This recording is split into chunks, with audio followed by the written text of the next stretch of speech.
Hey guys, welcome back to Cellular Sessions. Hope you had a wonderful holiday period, whether you celebrate Christmas or not, and got plenty of food and resting and getting ready for 2022. Kian's back. We're going to be talking about some strategies for next year, especially pertaining around supply chain, which has been one of the biggest issues that most sellers have been dealing with in 2021, and how to increase profitability in 2022. So without further ado, Kian, do you want to let people know a little bit of background on yourself? Yeah, sure. Hey guys, how you doing? Hope you're all well. My name's Kian Gozari. I've been living and working in China for the past 12 years. Obviously, the last 2 years not been there. But yeah, in that time, I've manufactured, developed, and sourced over 2,500 products. Visited more than 500 factories and attended more than 20 Canton fairs, 20 real Canton fairs, 4 virtual Canton fairs. And then in that time, I've managed to work with a lot of different brands, licenses, retailers, and then help Amazon private label sellers as well. So fun times, anything to do with sourcing, supply chain, happy to help out. So super important topic and glad to take a deep dive into it today. Well, might as well quickly ask. I mean, I've had to move my tour from April to October to tie in for the Asia tour. But what are your thoughts? Are we realistic of having boots on the ground come October? Or do you think it's going to be another year with very high restrictions of overseas sellers visiting Canton? It's so interesting because you can see like every other country around the world has kind of opened up its doors except from China. But that was also like the origin of the situation as well.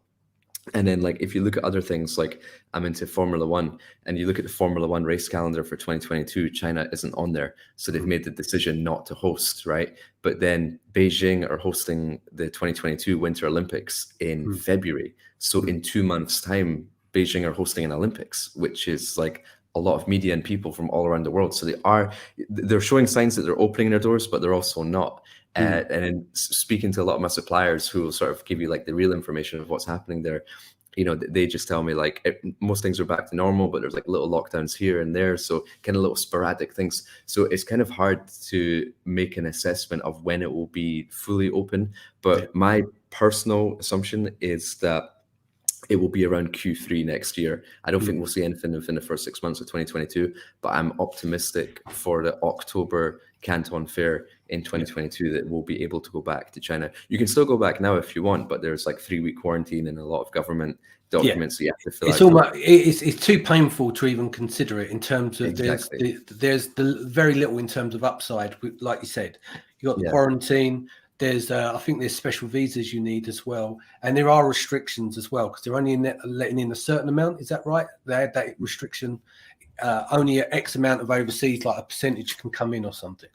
Yeah, and then even if you're a foreigner who lives in China, if you leave China and then come back, they make it very difficult for you to go back in. And for me personally, I had a 10-year visa for China, but all visas got basically torn up during COVID. So now if you want to go back, you have to reapply.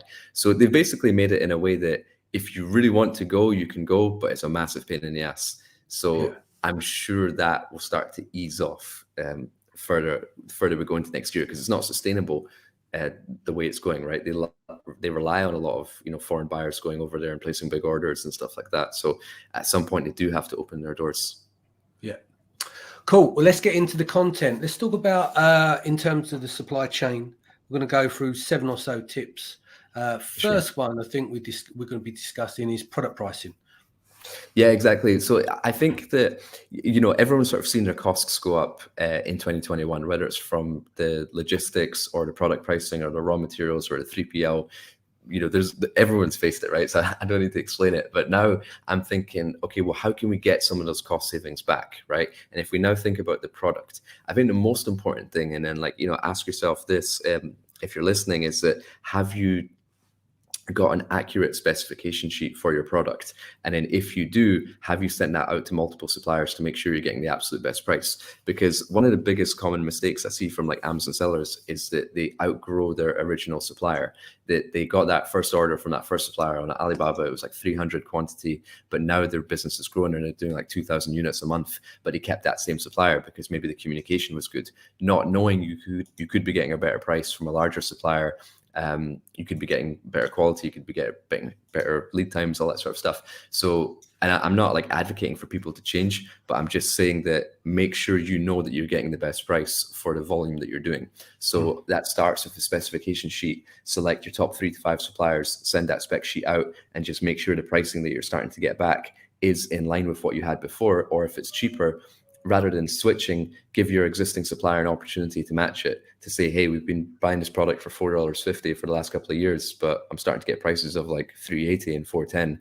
Before I move it, I just want to give you the opportunity to see if you can match it, and then take it from there. And if you do have someone who can offer you a better price before switching it, make sure you confirm a sample and make sure you're happy with it. So that's just a basic costing exercise to make sure you are getting the best price. And then if you are, then tap yourself on the shoulder and be like, okay, cool, well, I've done a good job then, because I've been getting the best price for the last couple of years, and I reached out to the top suppliers and they can't beat my current pricing. So that's just a quick exercise in terms of product pricing to make sure you're still on top.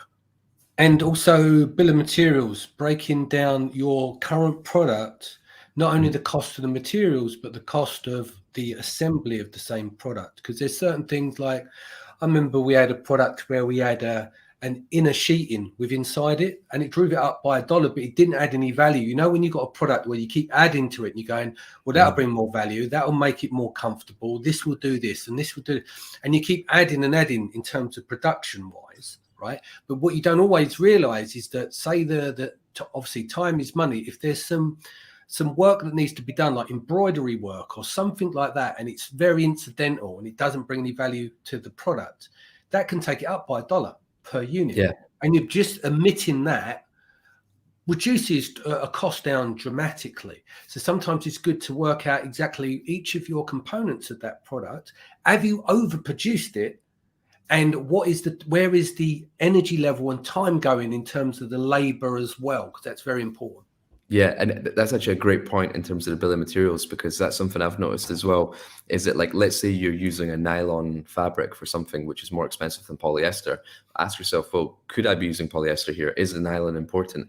Or anyone who's using like bamboo in their products, ask your supplier, what is the percentage of bamboo that you're using in this product? Because what you might find, it's just maybe 40% bamboo and 60% like pine wood or something. But if you do 20% bamboo and 80% pine wood, the product might look the exact same and serve the exact same purpose, but it'll just be a lot cheaper because you're reducing the bamboo content. So to your point, if you don't know what the materials are of your product, definitely find them out. And then, are they 100% necessary? And can you switch materials a little bit in order to shave off a little bit of cost as well, without changing the functionality of the product? Exactly. Reducing packaging costs. I mean, this can be kind of straightforward. It takes some creativity, but do you want to give some examples? Yeah, sure. So obviously we can do all the changes we want to the product, but obviously the packaging is a big part of the product as well. And one quick hack in terms of where I've seen people to really shave off a lot of cost on their packaging is, a lot of people use color boxes for their products, right? Which is fine, but color boxes obviously are a lot more expensive than a brown box, but they also serve a purpose in that it's the branding, it's the feeling that the customer gets rather than just getting a plain brown box. But where I've found a nice compromise, and like a plain brown box might cost you 50 cents, and a nice detailed multicolored print box might cost you around $2.50. But you can also ask your supplier or your packaging company, if you deal with a packaging company separately, is ask to get a quote on what's called a 1C box. And a 1C box is just basically a one color box. And what you can do is you can take a brown box, but let's say your brand color is like a light purple or a lime green or something like that. You then just put all your branding and imagery and sketches and words in that lime green color. And the customer still feels like they're getting something of value and something dynamic. Like, it's this lime print on this brown box that looks quite cool, but the cost is like less than $1 versus that $2.50 on the full color box that you were getting. And I've started to notice a lot more brands doing that. So even just type into Google Images one color box to get some inspiration and some ideas, and then ask your supplier, and just really you can shave off a couple of dollars off your product cost without changing the sort of feeling. Yeah, I mean, I've seen some really good use of boxes before, but you've got to be very clear on the design on where you place the sticker. So for instance, I've seen, and we know that brown boxes don't all look the same. Some look terrible and some look really, really cool, especially like we said, if you juxtapose that with a lime green, with the brown, like a light tan brown and the lime green, that can come across really well. And even down to placement of a sticker. So you can get like an oversized sticker that goes onto the box, but it's placed to the side. If it's placed well and the sticker is developed well, and with that brown box, it can look like as part of the design, meaning it's giving it more like that earthy kind of natural kind of feel. And that will reduce your cost by a huge amount. But the problem with that is if the people in the assembly in the factory do not place the sticker right, because it's about space. It's the same with design, right? Yeah. One designer versus another designer, there can be a massive difference in there. And it's how do you lay out the palette and create space for simplicity? And placement in design plays a massive, massive role, whether that's a website, it's a poster, etc., because you want to allow it to breathe. But the problem is that if you get someone who's clueless and just whacks the stickers on the boxes, something that could look really, really good ends up looking really naff. Yeah, and that's a great point, though, about the factory workers placing the sticker in the right place. And something I did is, as a part of my artwork, I wrote place sticker here. And then I made a little silhouette box, and the little silhouette box is maybe 75% the actual size of what the sticker would be. So it gives them a little bit of room and margin to place that sticker over that area, but it's instructed to them exactly where to place that sticker. So if they stick it like to the left of it, it's going to have some dodgy text on the side, and it'll get picked up in the QC. So that allows you to make sure that you have consistency of sticker placement if you just put a little marker in your artwork that's printed out, so they know where to follow. Any other ideas for reducing costs with packaging? I mean, I know people change stuff up. Like, I hate blister packaging. Is that the right term for it? Blister packaging? Yeah, it's very unenvironmentally friendly and clumsy and clunky. Awful. And that's the other thing, is functionality.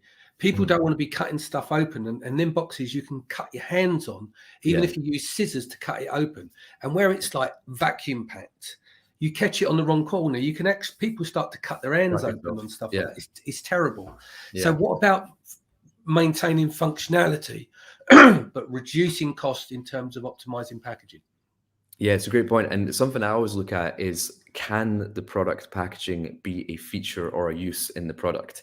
So for example, if you're doing like a yoga mat or a beach towel, right?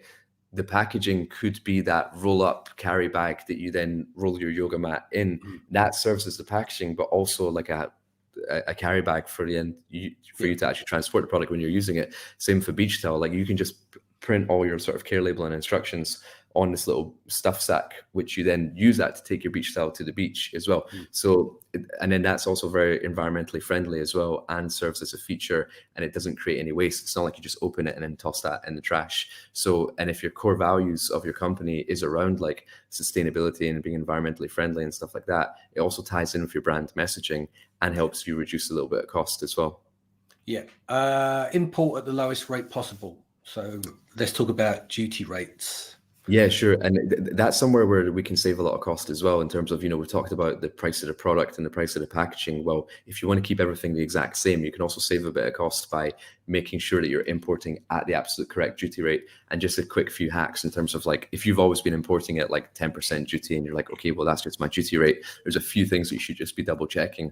And I check in like maybe 3 or 4 places. First thing I always ask my suppliers, what duty rates do you use for your other customers exporting this product? And I just want to make sure that either I'm using the same code, and if I'm not, I want to check what that code is that they're using to see if it's a better code than mine. And then whatever code that they give you, depending on where you're shipping into, there's the UK website, but there's also US website, which is hts.gov.something, but you can Google it. You just chuck that code in and it'll tell you what it is, like whether it's 12.5% or 8% or 19%. But once you import that code in and you check what duty rate you're paying, I like to scroll up and down that website to see, well, what are the other codes and what are the classifications? And can I tweak my product slightly to classify for that rate, which is a little bit less? And then after all that, so I have to check with my supplier, I've checked with the HTS code website. I also like to verify that with my freight forwarder, because normally if you ship FOB, your freight forwarder is the one which clears your goods through customs for you. And if they're clearing the goods through customs for you, they have customs experts in their company because they're clearing goods through customs every day. So I would say, look, I'm importing these beach towels. This is the code that I've got. Can you confirm that this is the absolute best rate to clear these goods through customs, or would you recommend any other codes that I should be thinking about as well? So that way your freight forwarder might come back and say, yeah, that code's fine, but we've also had other customers which have imported this, and they've also imported it at this code, which is a little bit less. So you might want to consider that. And then on top of all that as well, you also might want to make a decision of which markets you supply your products into based on what duty rates. And quick example, like to import a backpack from China to the US is 42%, but from China to the UK, it's 2.7%. So you've reduced 40% of your product cost by just shipping it to the UK rather than the US. And then that might cause you to make the decision of, well, maybe I want to start selling this product in the UK because I've got all my imagery and listing, and the language is the same. Obviously, there'll be a few spell check things and words that you might need to change a little bit, but you've already done all the work and you've already made the stock. So you might want to open up a new market, and then that lower HTS code for a different market could then massively increase your profitability. So yeah, the duty rate, you can actually save quite a lot if you take a bit of a deep dive into it.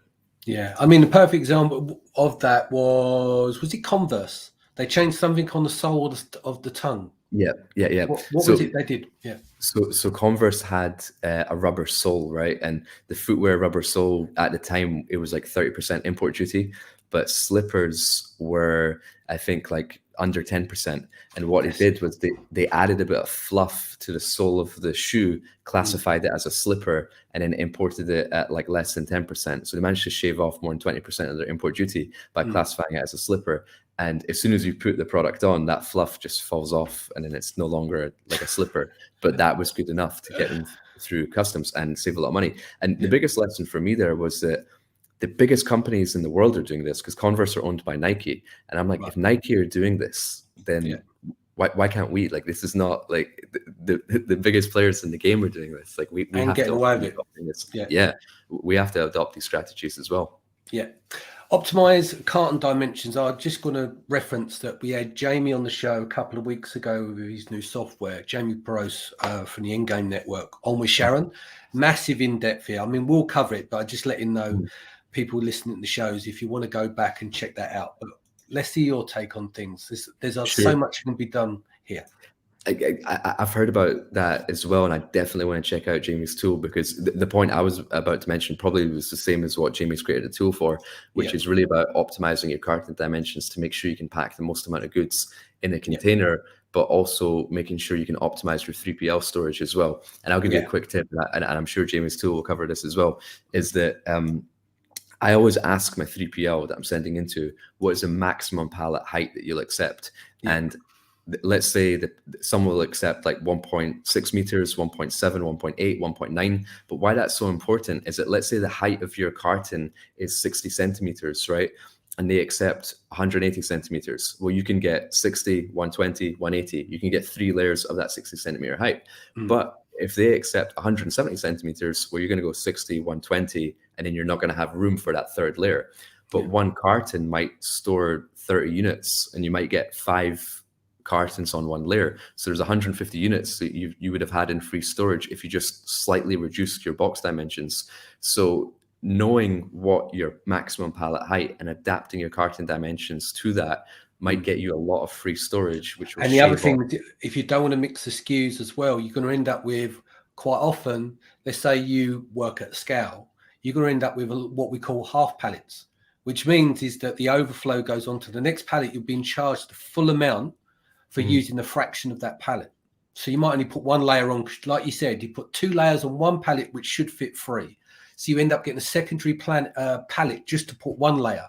So it's just cost you the price of 3 layers to 1 layer versus 3 on 1 pallet, if that makes sense. Yeah, and these pallets aren't cheap either. Exactly. And the storage time, and it's not just that, it's handling as well. Handling onto the pallet that's not complete. So you end up paying for, if you don't want to mix the SKUs, say, for instance, over on the pallets, you could have 5 or 6 SKUs and you're running with 5 or 6 half pallets. Over a year, that starts to really rack up in terms of cost. Yeah. And think about you against your competition. If you're both selling the same product, you're both selling them for $20, you're both selling the same quantity, getting it from the same supplier, well, you're going to be a hell of a lot more profitable than they are if you just optimize your carton dimensions. So it's just one of those, if anything, like 2021 has taught us, is that where's the little spaces where we can pick up like 1 or 2 or 3 or 5% extra margin. And it's these sort of things, like those import codes, the packaging costs, the carton dimensions. These are the little things that don't sound exciting, but each one can save you like 1 or 2%, right? And then they all stack up at the end of the year. Yeah. The famous one, backup suppliers that no one can be asked to do because it's too much work, but let's cover it anyway. Yeah, so you guys probably heard, if you are sourcing from China, that in around about October, a lot of factories were faced with power outages because their pollution levels were too high. That came from coal production, so their energy just got shut off, and then therefore factories were only at about 40% output. It only affected like sort of three main regions in China, but if you were manufacturing in those regions, then your supply was just basically cut off overnight, and at a far reduced capacity. So for that reason, I don't. That's something that can happen over and over again until they really fix their pollution issue. And pollution is actually the main reason why I left China when I was living there. I left, and I think I moved out in like 2015 or 2016 because the pollution was too much. We were actually wearing masks back then as well to cover against pollution rather than this thing. But I think that if you don't have a backup supplier, now is definitely the time to do that. And someone might think, oh, well, it's a pain in the ass. It's a lot of work to go and get backup suppliers. But whenever you got your initial supplier for your product, you probably requested quotes and samples from two or three other suppliers. So I would go back to those suppliers that you reached out to initially and say, oh, hey, by the way, just wanted to get an up-to-date price. You know, we're looking at more supply chain options in 2022. Could you update your price and of what you quoted us before?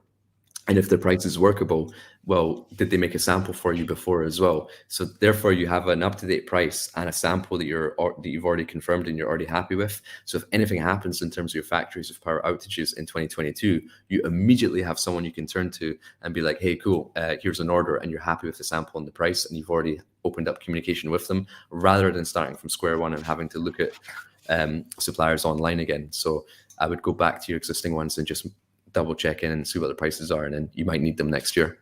Indeed.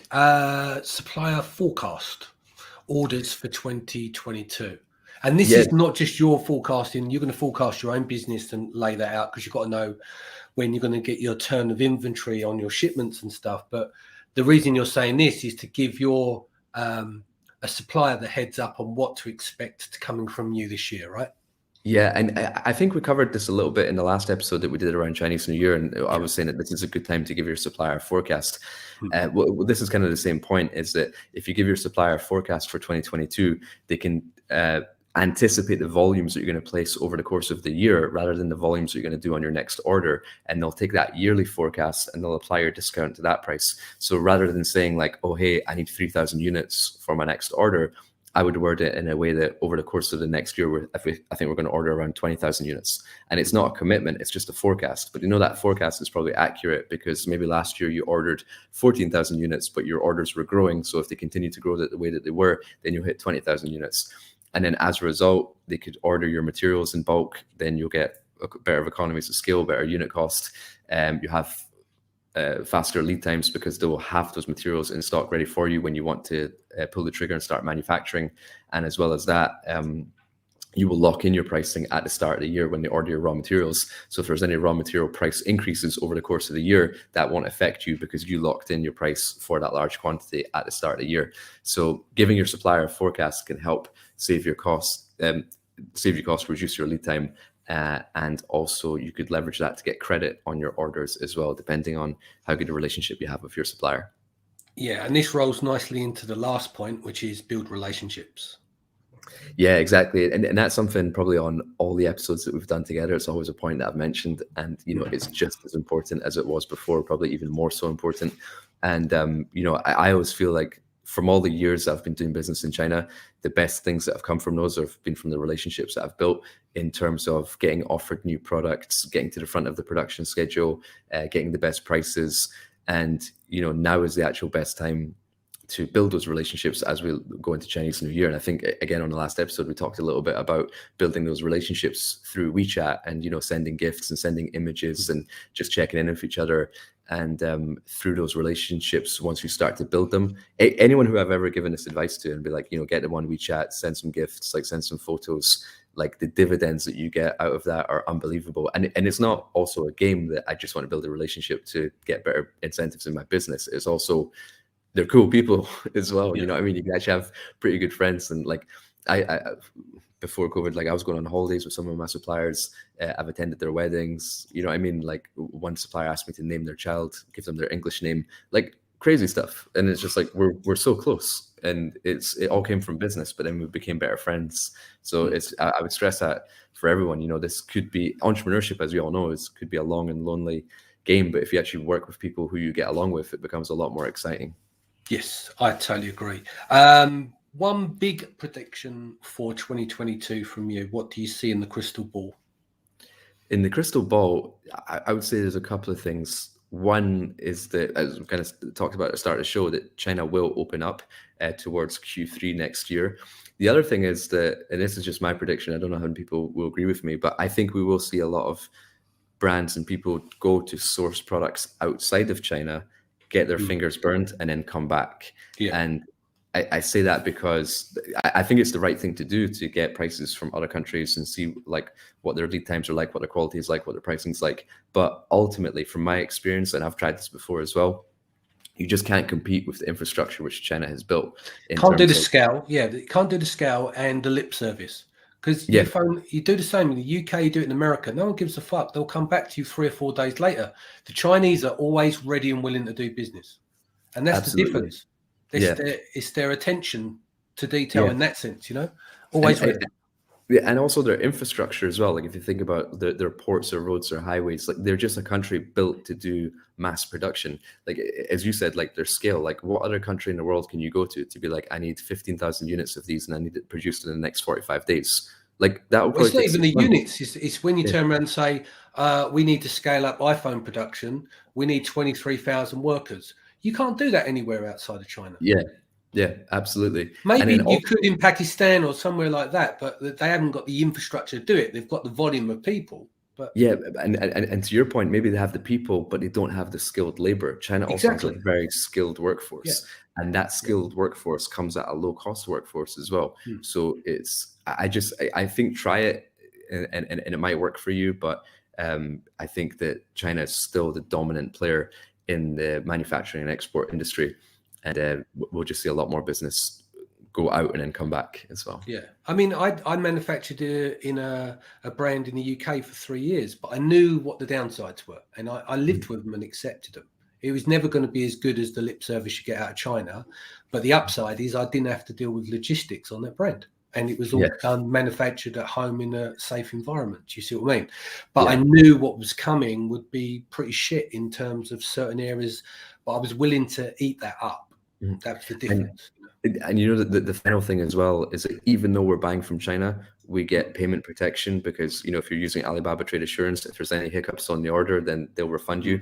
And then we also get verified information in terms of like what other country in the world can give you like verified audit reports of, hey, this is the factory location, this is the audit report that we did for Disney, this is the report we did for Walmart, this is number of workers, these are our books, these are how many sewing machines we have, and that's all verified information done by third parties. And it's like we can really get a good insight into a factory without having to go there. Whereas if you're dealing with a factory in, say, like Mexico, for example, they'll tell you something, but like, how do we verify that without actually having boots on the ground? So it's those aspects of it as well, which are super important. Indeed. Cool. Best way that people can reach you? Yeah, sure. So I'm going to go pretty hard in 2022 on YouTube. It's something that really excites me and I get a lot of enjoyment and satisfaction out of it. So sourcing with Kian on YouTube, with the same name on Facebook as well. I've got a Facebook group, and then on Instagram as well, Kian_JG. So yeah, feel free to reach out anytime, shoot me a DM. We'd be happy to connect. Cool. Sharon will be back here tomorrow. Hope everyone who does celebrate it will enjoy the upcoming new year. I'll see you on the other side. We're looking to have a bigger and better 2022 in terms of seller sessions. There's a lot going on. I'll be making a series of announcements over the next couple of weeks. As you can see in the ticker there, we've got tickets on sale now, the super early birds for Branded by Women and Seller Sessions Live, taking place on May 6th and 7th. Take care of yourself and your family. Much love.